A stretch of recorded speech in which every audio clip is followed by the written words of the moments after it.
Perkenalkan, Warren Buffett. Dia adalah salah satu orang terkaya di dunia yang asetnya mencapai ribuan triliun rupiah. Warren Buffett. It's the sound of money. Sure. Selamat datang di Satu Insight. Hari ini kita akan mendiskusikan satu topik kehidupan yang sangat esensial, yaitu tentang uang dan waktu.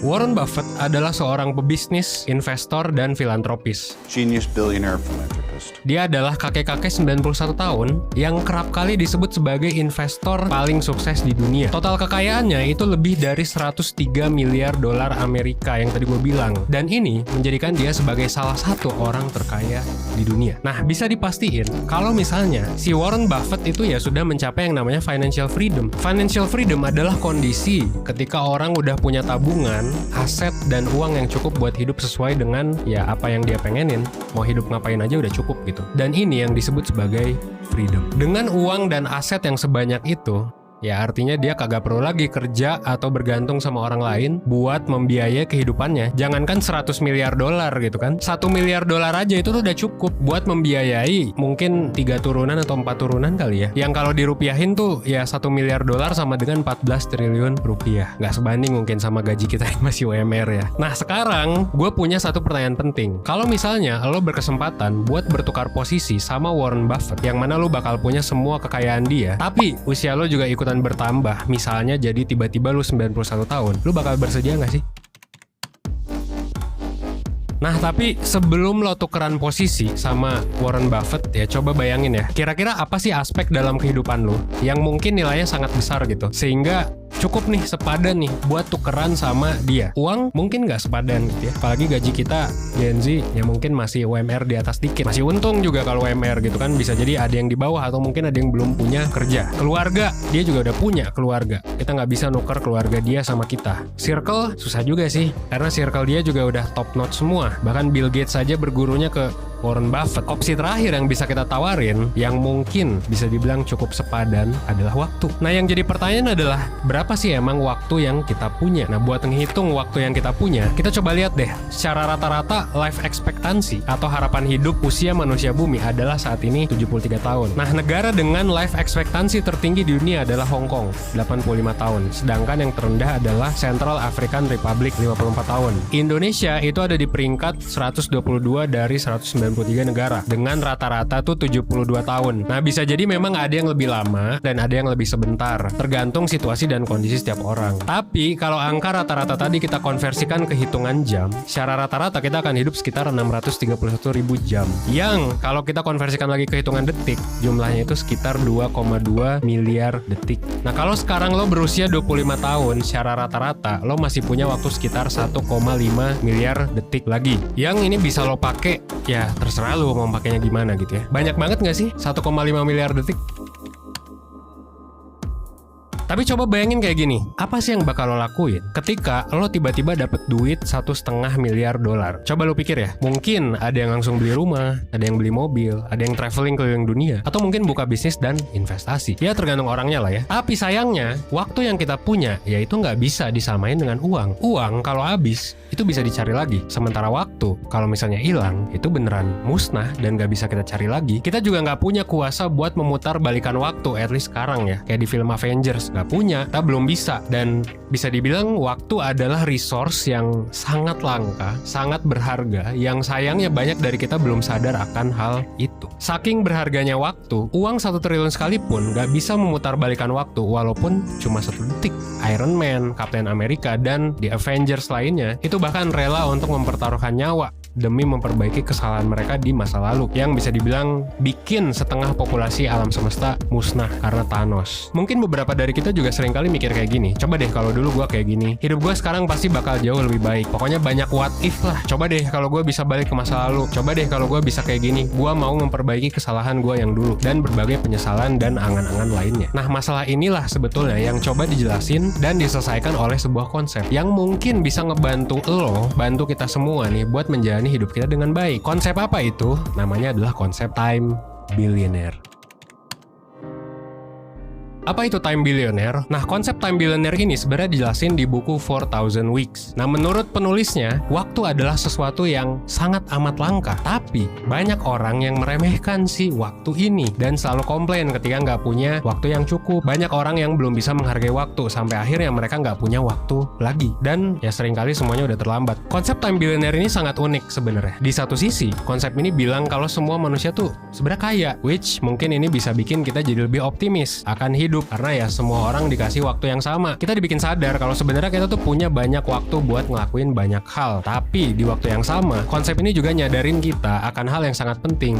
Waktu itu juga terbatas. Meskipun kita punya waktu yang banyak banget, tapi waktu yang kita punya itu sebenarnya sama-sama terbatas juga. Gak bisa ditambah dan kemungkinan besar bakal terus berkurang. Baik ketika kita kerja ataupun ketika kita gabut gitu, nyablon, nyantai blow on gitu kan, gak ngapa-ngapain. Sehingga pada akhirnya dengan detik yang kita punya, meskipun miliaran, ya kita bisa ngelakuin banyak hal sih, tapi kita nggak bisa ngelakuin semuanya. Dan lebih sakitnya lagi, lebih ironisnya lagi, mungkin kita harus menerima kenyataan gitu, bahwa keterbatasan waktu bisa jadi at some point ya bikin kita nggak bisa ngedapetin semua yang kita mau. Artinya kita harus memilih apa yang mau kita lakuin. Nah, yang jadi pertanyaan adalah, terus apa yang harus kita lakuin dalam waktu kehidupan yang terbatas ini?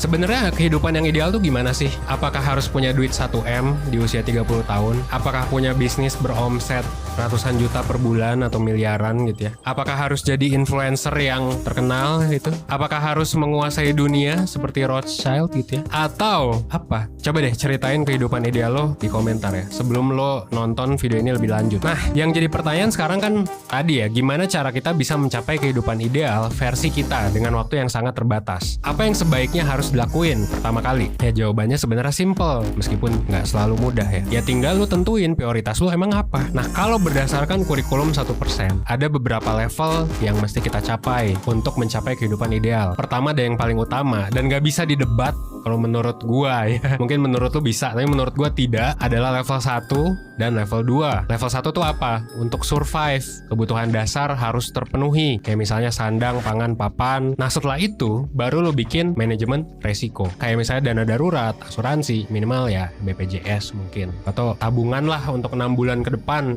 in case ada sesuatu. Nah, selengkapnya sebenarnya lo bisa cek penjelasan tentang kurikulum ini di blog 1% ya, atau bahkan ikut psikotesnya. Itu sebenarnya udah ada di 1% secara gratis di 1%.net. Linknya udah gua taruh by the way. Buat lo yang mau tahu sekarang lo ada di level berapa, itu lo bisa cek iseng-iseng aja ke 1%.net. Nah, kalau misalnya lo udah tamat nih level 1 dan 2, nah sebenarnya kan baru kita bisa move ke level 3. Idealnya kalau bisa sih semuanya terpenuhi. Tapi balik lagi, karena waktu kita terbatas, sebenarnya coba deh di level 3 ini sebenarnya lo bisa utamain hal-hal yang menurut lo penting dan sesuai dengan apa yang lo butuhin saat ini, atau mungkin yang lo pikir lo butuh di masa depan. Kalau berdasarkan kurikulum 1%, ada beberapa opsi, mulai dari mental health, anti-aging, hobi, spiritualitas, meaningful relationships, personal growth, personal finance, filsafat, arti kehidupan gitu ya, dan banyak hal lainnya sebenarnya yang bakal kita tulis juga. Nah, perlu digarisbawahi juga, sekarang tuh kan standar sosial bilang gitu ya, sukses itu adalah orang yang punya banyak duit atau misalnya jadi PNS kalau di beberapa daerah gitu ya. Tapi sebenarnya ya kita nggak mesti mengikuti dan sepakat sama semua standar sosial itu. Kalau mau sepakat ya silakan, kalau enggak juga nggak apa-apa. Kenapa? Karena ya setiap orang sebenarnya punya definisi menurut gua dan punya arti kesuksesannya masing-masing. Contohnya kayak drakor gitu, salah satu drakor yang gue suka, Hometown Cha-Cha-Cha.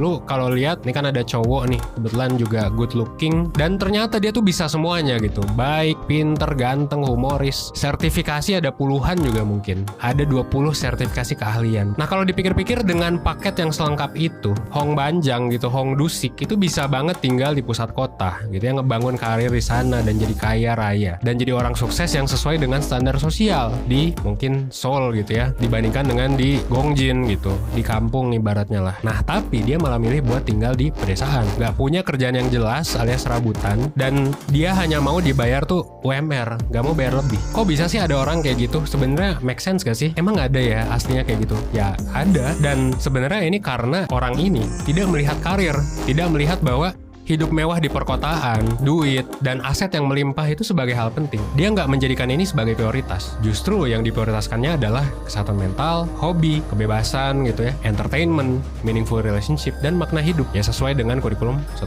Dan turns out Hong Banjang atau Hong Dusik ini jadi bahagia juga meskipun dia tinggal di pedesaan dan punya duit yang mungkin pas-pasan. Nah, jadi apakah mengejar duit dan aset material adalah hal yang salah? Nggak juga, karena ini balik lagi ke personal value masing-masing orang. Selama lo ngerasa kalau lo mengumpulkan duit dan ngebangun aset yang banyak itu bisa bikin lo bahagia atau ngerasa cukup, ya lakuin aja. Yang jadi masalah adalah kalau lo udah milih suatu jalan hidup atau lo males-malesan, terus lo ngeluh, atau ketika lo maksa ngelakuin hal yang lo nggak suka, atau lo ngelakuin sesuatu karena keinginan orang lain, ya itu mungkin salah sih kalau menurut gue ya. Yang akhirnya bikin lo jadi nggak bahagia dan nggak menikmati hidup, bahkan ketika lo punya duit sekalipun. Nah, gue dan 1% sebenarnya percaya kalau kehidupan ideal itu adalah ketika semuanya bisa seimbang. Kita pengen orang tuh hidup santuy gitu, enjoying life at its finest, karena ya memang hidup itu sebetulnya menyenangkan, ya nggak sih? Dan ibaratnya juga gini, buat apa kita punya duit yang banyak kalau kita nggak bisa menikmati hasil kerja keras? Buat apa kerja kalau akhirnya tipes? Atau sebaliknya, buat apa lu tiap hari gabut, nyablon, nyantai blow on gitu kan, main HP dan lain sebagainya, tapi lupa kalau lu juga sebenarnya butuh ya banyak hal dan lu ngeluh mulu, ya itu juga salah gitu. Make sense ya? Nah, that's why penting banget buat lu nentuin prioritas dari sekarang. Coba tanya ke diri sendiri, sebenarnya apa sih yang gue mau? Apa sih yang sebenarnya gue butuhin? Apakah jalan yang gue pilih sekarang sudah sesuai dengan personal value gue? Atau ternyata gue melakukan ini karena gue dipaksa orang lain? Nah, coba mulai fokusin energi lo ke hal-hal yang penting menurut lo. Apa yang ada di pikiran lo setelah menonton video ini? Menurut lo, lebih baik punya $1 miliar apa 1 miliar detik? Coba ceritain pendapat lo di kolom komentar. Nah, kalau misalnya lo masih bingung, lo masih haho-haho gitu kan, ya nggak masalah gitu. Toh kita juga masih ya umur 20-an bisa dibilang. Tapi lo juga bisa ikut ya webinar kita yang bakal terus berulang juga tentang life skills penting untuk umur 20-an. Di sana gue bakal jelasin lebih lengkap tentang kurikulum 1%. Dan kalau misalnya lo ada masalah keuangan atau masalah dengan kesehatan mental atau masalah hidup ya overall, lo bisa nanti konsultasi ke mentor handal kita dari berbagai macam bidang. Lo bisa konsultasi sama mentor yang ada di 1%. Link pendaftarannya udah gue taruh di description box. Intinya mah cek 1%.net aja sih, bakal banyak resource yang bermanfaat buat lo di sana. Dan akhir kata, semoga video ini bermanfaat. Gue Evan dari 1%. Well, thanks.